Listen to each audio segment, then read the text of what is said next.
আমরা আপনাদের মাধ্যমে গণপ্রজাতন্ত্রী বাংলাদেশ সরকারের মাননীয় প্রধান উপদেষ্টা, মাননীয় স্বরাষ্ট্র উপদেষ্টা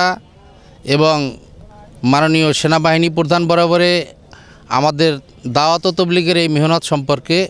আমরা একটা বার্তা পৌঁছাইতে চাই এবং ওনাদের কাছে আমাদের একটা স্মারকলিপি আমরা জেলা প্রশাসক, মাননীয় পুলিশ সুপার এবং জেলা কমান্ডিং অফিসার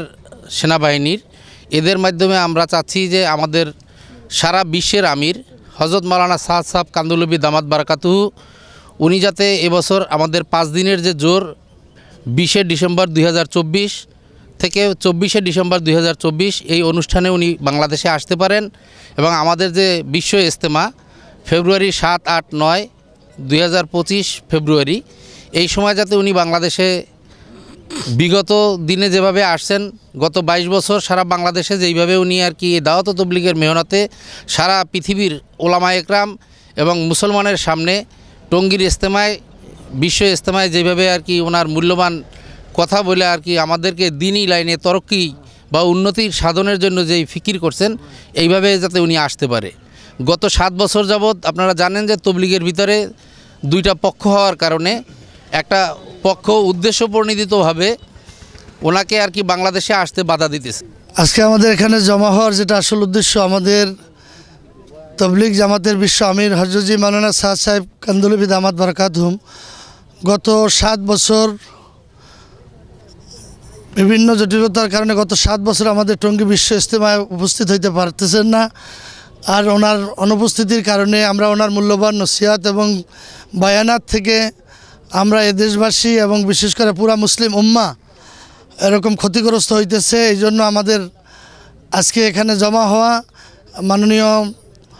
প্রধান উপদেষ্টা, স্বরাষ্ট্র উপদেষ্টা এবং সেনাবাহিনীর প্রধান মহোদয়ের কাছে আমরা স্মারকলিপি জমা দেওয়ার জন্য আমরা এখানে জমা হয়েছি, যাতে আমাদের তবলিগের বিশ্ব আমির হযরত মাওলানা সাদ সাহেব দামাত বারাকাতুহু টঙ্গী ইজতেমায় শরীক হয়। মুরব্বী শাহ ভারতের, ইন্ডিয়ার প্রতি বৎসরে আসে, আমরা বাধা দেই না, আপত্তি করি না, কোনোদিন আমরা কোনো ধরনের আপত্তি করিনি। আমাদের যিনি মুরব্বী 8 বছর আসতে পারতেছে না, এই বৈষম্যটা থেকে আমরা বাঁচতে চাই।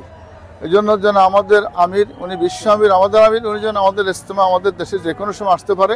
এইটা আমাদের দাবি। আমরা তবলিগের সাথে দিল্লি নিজামুদ্দিনের মূল যে ধারা, এই ধারার তবলিগের সাথে আমরা এখানে আজকে আসছি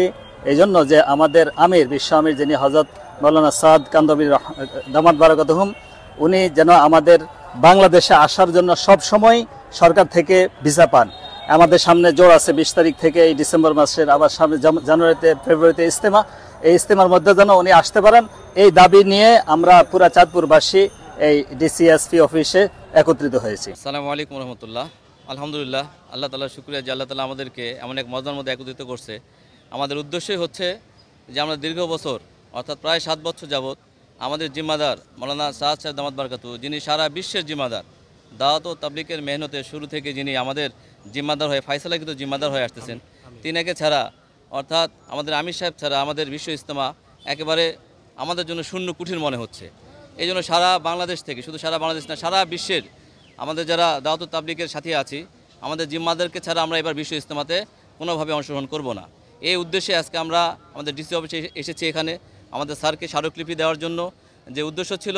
যে আমরা আমাদের আমির সাহেবকে নিয়েই এবার আমাদের টঙ্গী যে বিশ্ব ইজতেমা আছে 7, 8, 9 ফেব্রুয়ারি ইনশাআল্লাহ, সেই বিশ্ব ইজতেমাতে আমরা আমির সাহেবকে নিয়েই ইজতেমাতে শরীক হব এবং ওনার মূল্যবান দুনিয়া এবং আখেরাতের যে মূল্যবান উনি বয়ান পেশ করবেন, এটা শুনে আমরা উদ্বুদ্ধ হয়ে আবার আল্লাহর রাস্তায় বের হয়ে যাব। এই উদ্দেশ্যে আমাদের পুরা জয়পুরহাট জেলা সহ সারা বাংলাদেশের প্রায় 68 জেলার সর্বসাধারণ থেকে শুরু করে যারা তাবলীগের সাথীরা আছেন, তারা একত্রিত হয়েছেন। এইভাবে একযোগে ডিসি অফিসে আমাদেরকে এই যে স্মারকলিপি আপনারা দেখতে পাচ্ছেন, এই স্মারকলিপিটা আমরা তুলে দেওয়ার জন্য এখানে একত্রিত উপস্থিত হয়েছি। সেই সূত্র ধরে আমাদের জয়পুরহাট জেলা মার্কাজের জিম্মাদার হাফিজ ইমাম সাহেব সহকারে আমাদের সমস্ত সাথীরা এখানে আমরা একত্রিত হয়েছি এবং আমাদের একটাই দাবি যে হযরত মাওলানা সাদ সাহেব দামাত বারাকাতুহু বিশ্ব আমিরকে নিয়ে আমরা ইনশাআল্লাহ এবার ইজতেমাতে অংশগ্রহণ করব। এটাই আমাদের যৌক্তিক দাবি। আমাদের বাংলাদেশের ইজতেমায় আসুক এবং আমরা তার বয়ান শুনে আমাদের যে